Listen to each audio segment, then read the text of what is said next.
tercera etapa es la de proliferación neuronal.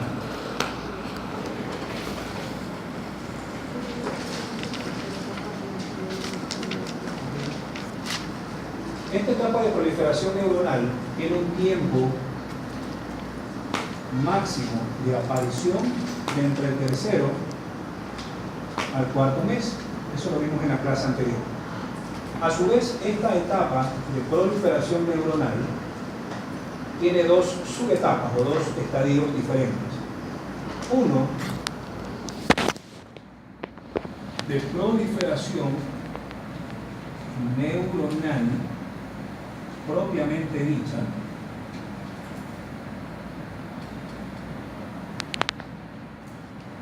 y de generación, y de generación, o sea, y generación de la neuroglía radial. Y dos, una etapa de proliferación y diferenciación. ¿Sí?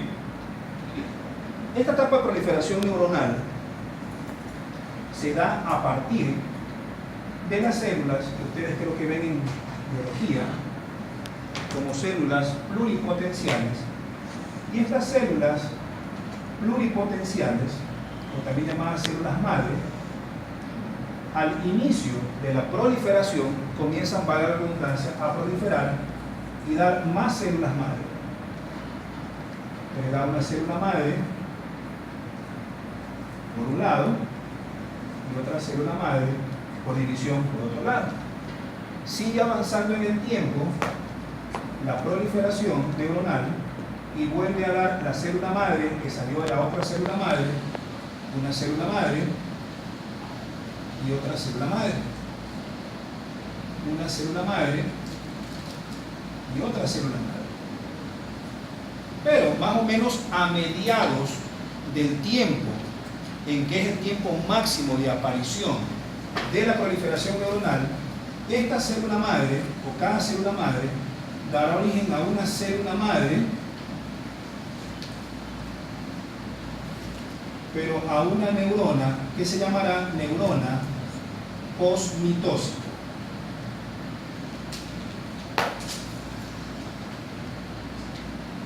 Luego esta de aquí dará origen también a otra célula madre,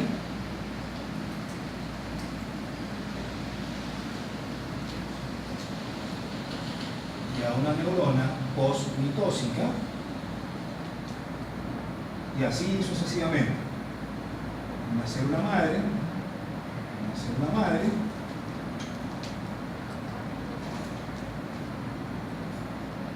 y una neurona posmitósica y una neurona posmitósica. Esta célula madre de acá, ya ahorita creo que ya se dan cuenta para dónde voy. Esta célula madre da origen a otra célula madre, y esta a su vez va a dar origen también a una neurona posmitósica. Pero resulta que las neuronas posmitósicas solamente podrán dar origen a una neurona posmitósica.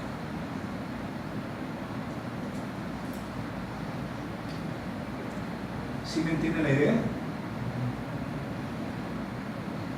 Entonces, obviamente va a llegar un momento ya al final de que esta etapa ya prácticamente termine, en la que ya no se podrán utilizar a las células pluripotenciales o células madres para hacer los famosos trasplantes de células madres, porque obviamente a medida que van pasando el tiempo, las células madres van desapareciendo y ya van dejando ya no células madres, sino neuronas posmitósicas de evolución, ¿sí? Porque desaparecen prácticamente todas las células madres. Y en ese momento se pierde la capacidad de regeneración del sistema nervioso a partir del trasplante de células madre.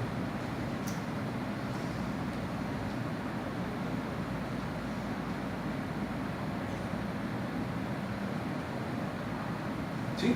Súper sencillo. En relación a esto no hay mucha ciencia, y básicamente las patologías que se ven aquí son de dos tipos. la microencefalia, no es microcefalia por si acaso, sino microencefalia, que no es lo mismo,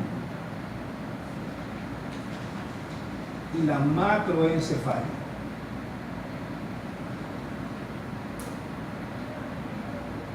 Y hay muchas patologías diversas con nombre y apellido que o producen microencefalia o producen macroencefalia.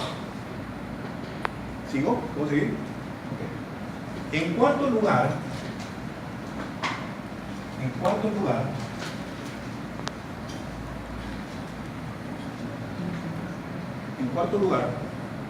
viene la migración o emigración neuronal.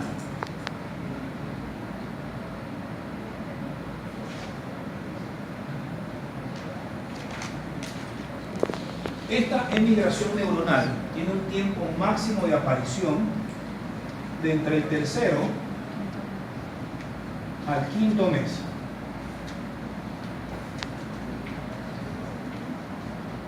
Esto de aquí es muy sencillo. Imaginémonos que esto de aquí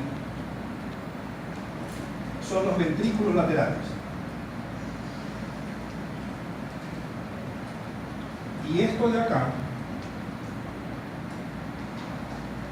es la superficie externa de la futura corteza cerebral.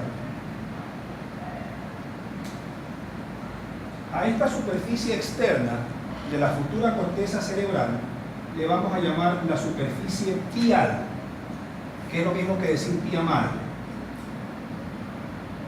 La pía madre se involucra íntimamente con las fisuras y circunvoluciones cerebrales.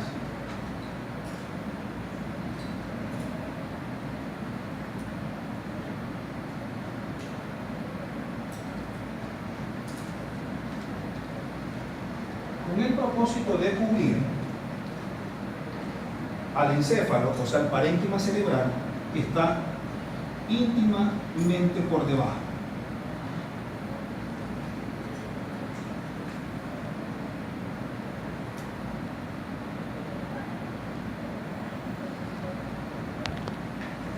En las cavidades ventriculares, cual olla de presión, se comienzan a formar neuronas, como que se comienzan a cocinar neuronas, para que me entiendan en una manera como que más divertida la idea. Se comienzan a formar neuronas, se comienzan a cocinar neuronas, como que fuera una olla de presión o una olla para cocinar. Y esas neuronas que comienzan en las cavidades ventriculares son neuronas inmaduras o neuroblastos.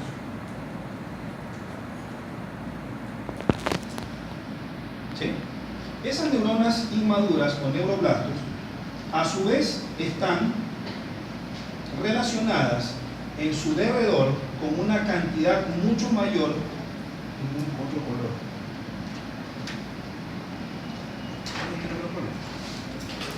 de neuroglías.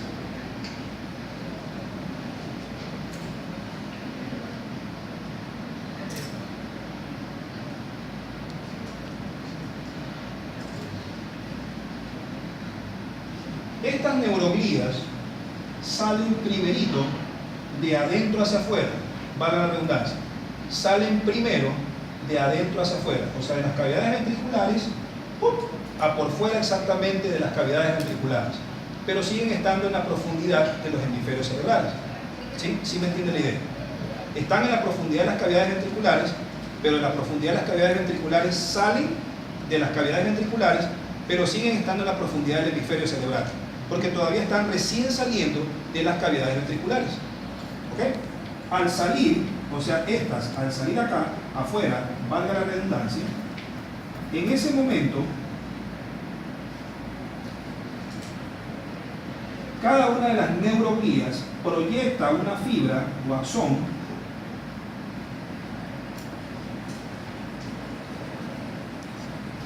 que es perpendicular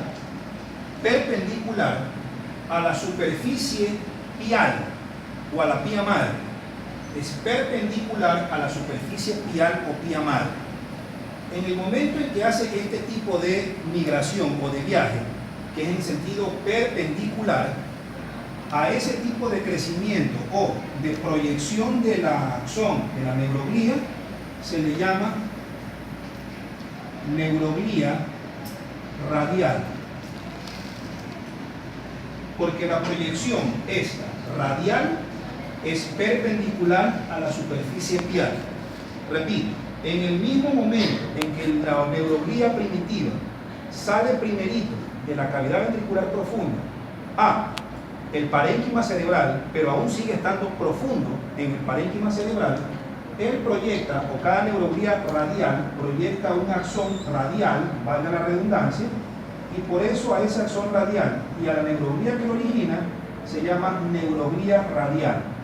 Por lo tanto, la migración es en un principio radial, y al ser radial es perpendicular a la superficie pial. ¿Sí me hago entender? Con el propósito de llegar, ¿qué cosa?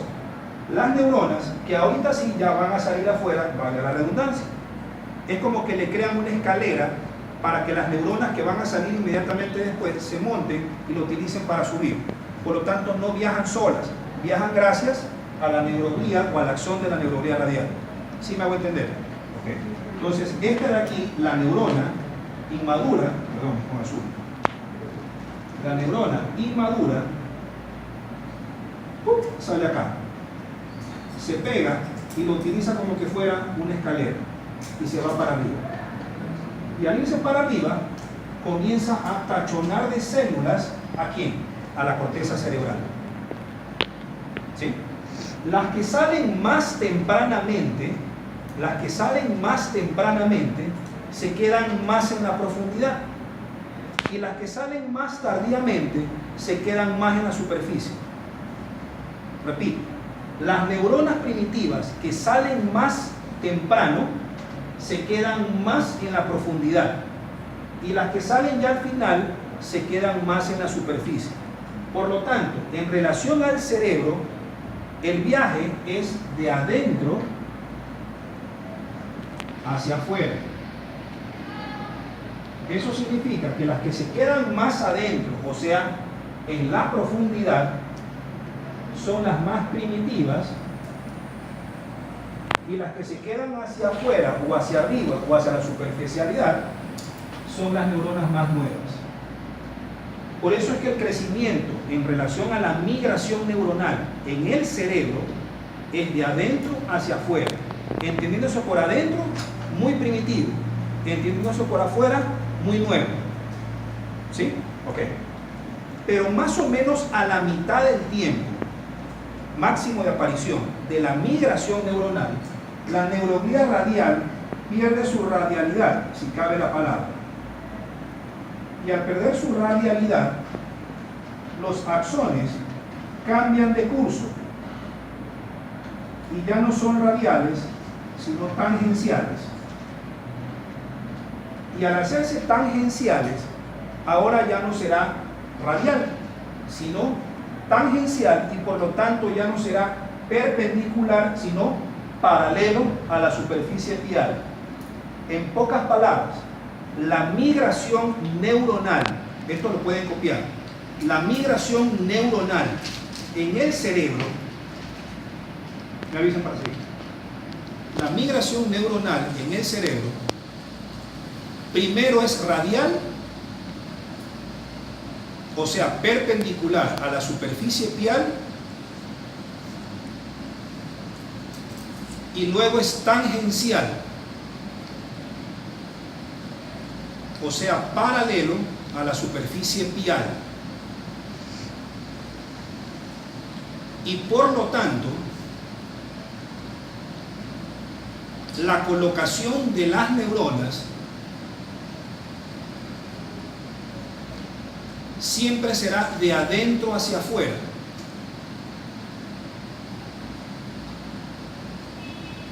De tal manera que las neuronas más primitivas se quedan en las capas más profundas y las neuronas más nuevas se quedan en las capas más superficiales de la corteza cerebral. Pero en cambio, en el cerebelo es lo mismo, pero exactamente al revés. O sea, no es radial primero ni tangencial después, sino que es primero tangencial y luego radial. 2.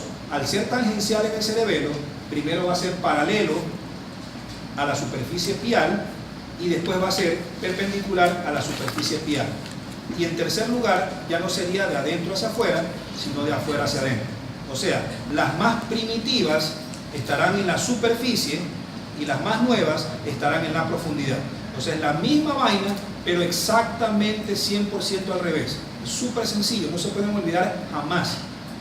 Con saber ese tipo de axioma, yo le diría axioma porque es una verdad absoluta, pueden ustedes identificar patologías de migración cerebrales versus patologías de migración cerebelosas, que son totalmente diferentes. ¿Sí? Ya las pueden incluso explicar solamente con lo que les acabo de decir. Lo que sí les puedo también decir es que para que la corteza cerebral migre, o perdón, no la corteza migre, para que las neuronas que están aquí adentro migren adecuadamente, necesitan gasolina, necesitan algo que les permita viajar. Y para que ese algo les permita viajar, se tiene que formar inmediatamente, antes de que ellas viajen, el cerebelo. Y este cerebelo,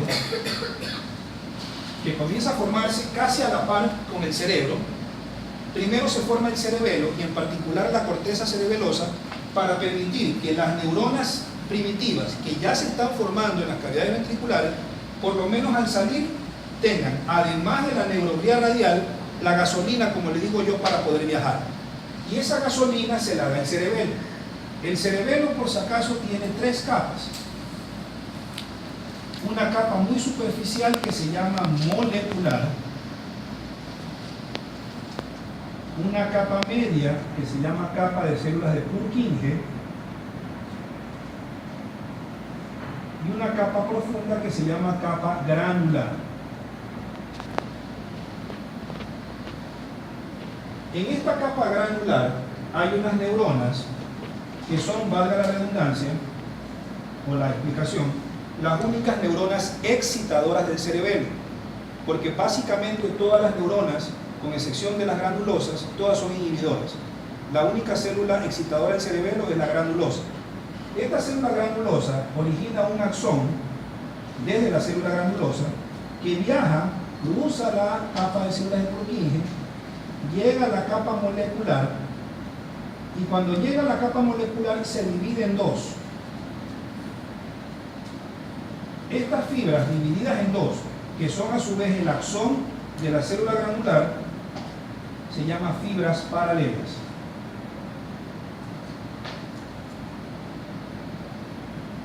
Fibras paralelas.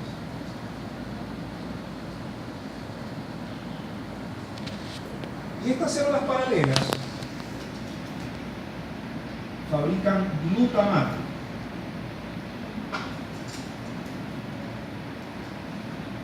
Al estas fibras paralelas fabricar glutamato,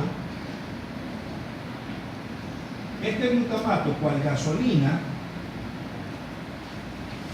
estimula a que las neuronas primitivas viajen hacia la corteza. Pero viajan con glutamato dentro de la misma neurona que va viajando desde la profundidad hasta la corteza, con el propósito de que ese glutamato sea recibido ¿en dónde? En la corteza. En la corteza. Y al llegar a la corteza, el glutamato que está ya en la corteza necesita receptores de glutamato en la corteza. ¿Sí me van a entender? El glutamato lo fabrican las fibras paralelas. Este glutamato viaja por el torrente circulatorio, obviamente dentro del sistema nervioso, hacia las cavidades ventriculares y le sirve como gasolina. No es gasolina, es un neurotransmisor. Eso obliga a que las neuronas ya formadas utilicen a su vez a 2 elementos para poder migrar: a la neuroglía radial, pero también necesitan el glutamato que les dan las fibras paralelas. Ese glutamato viaja con la neurona desde la cavidad ventricular hacia la superficie externa, o sea, hacia la superficie cortical. Y al llegar a la corteza, este glutamato que va acompañando a la neurona inmadura necesita receptores de glutamato. Esos receptores de glutamato que están en la corteza se llaman receptores NMDA o N-metil de aspartato.